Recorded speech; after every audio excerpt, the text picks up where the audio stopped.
You might have noticed a strange contrast lately.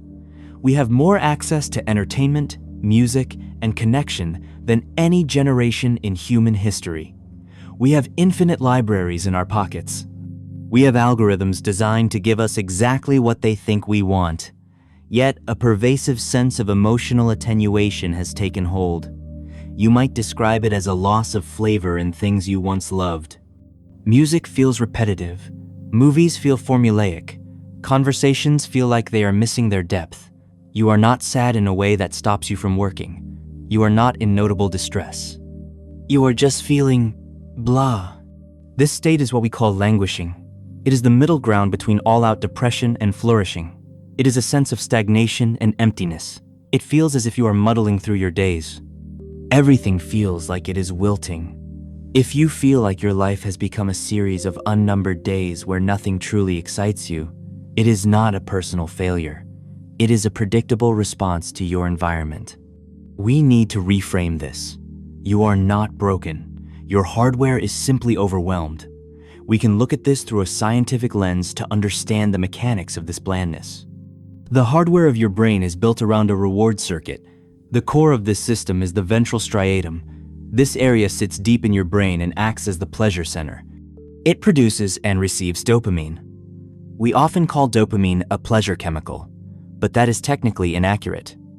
Dopamine is actually the neurotransmitter of anticipation and motivation. It is the drive to seek out rewards. It is the internal signal that says, this is worth your attention. In our current digital landscape, this ancient system has been hijacked. Every notification, every infinite scroll, and every algorithmically curated reel triggers a minor dopamine release. Your brain is being bombarded with dopamine-triggering cues at an unprecedented rate. This creates a state of chronic overstimulation. To protect itself, your brain performs a process called receptor downregulation. It reduces the number of dopamine receptors and makes the remaining ones less sensitive. This is where the blandness starts. Because your receptors are now less sensitive, you require increasingly intense stimuli to feel the same level of satisfaction. Natural. Lower intensity rewards no longer provide a strong enough signal. Reading a book feels tedious. A walk in nature feels boring. A slow-paced hobby feels like effort without a payoff. The sensory experience itself is being muted. This is consummatory anhedonia, the reduced ability to derive pleasure from in-the-moment experiences. You are sitting at a feast, but because your receptors are turned down, everything tastes like wet cardboard. Consider the metaphor of the overexposed film. Think of your awareness as a delicate sheet of photographic paper. In a dark room, even a tiny sliver of light creates a vivid image. You can see the texture and the nuance of the world. But if you open the door to a blazing noonday sun, the paper is flooded. The chemicals react all at once. The image becomes a flat, blinding white. The detail is gone. There is too much input for the paper to process. Your brain is currently overexposed.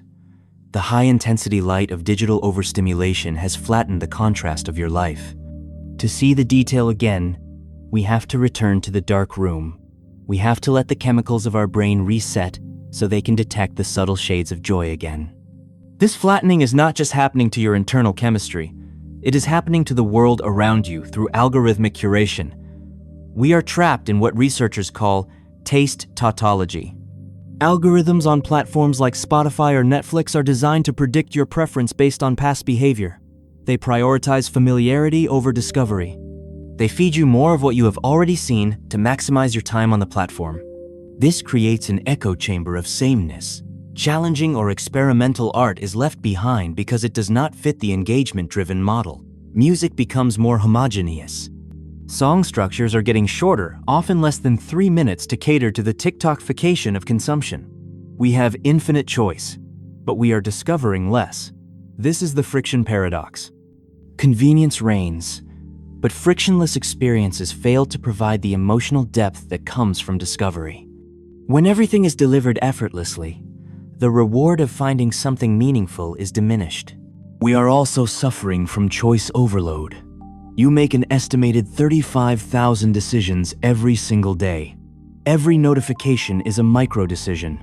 Do I open it? Do I reply? Do I like it? This leads to decision fatigue, a state of mental overload that impedes your ability to make sound judgments. When your cognitive resources are drained, your brain looks for shortcuts. You default to familiar, less optimal options. You spend 30 minutes scrolling through a streaming service only to give up and watch nothing. The sheer weight of these decisions leaves you cynical and detached. This is the internal feeling of the divided mind. Your attention is fragmented. You check your phone roughly every 10 minutes of your waking life. Each switch between tasks incurs a switching cost that consumes cognitive energy. This creates attention residue, lingering neural activity from the last app you checked that interferes with your present focus. You are never fully at rest. You are living in a state of alone together, where you are simultaneously present and absent, dividing your attention between the physical and digital world. This erosion of presence makes it impossible to reach the flow state required for hobby satisfaction or deep connection.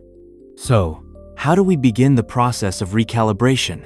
We need mechanical habits to protect our cognitive energy and restore our receptor sensitivity. First, we implement the low dopamine morning. You must avoid all screens for the first 30 minutes after you wake up. Your brain is highly sensitive when you first emerge from sleep. Reaching for your phone first thing sets a high-intensity dopamine tone for the entire day. It conditions you to crave novelty before your feet even hit the floor. By delaying this first hit, you set a lower, more sustainable baseline. Use this time for sensory, physical activities. Make coffee.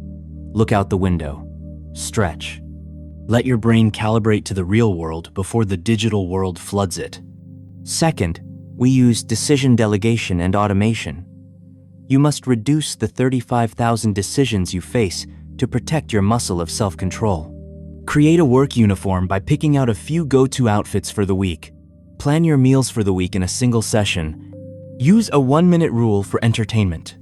When you open a streaming app, you have 60 seconds to pick a title. If you cannot decide, you must close the app and do an offline activity. By removing these low-stakes choices, you conserve energy for the decisions that actually impact your life satisfaction. Third, we commit to the 90-day neural recalibration.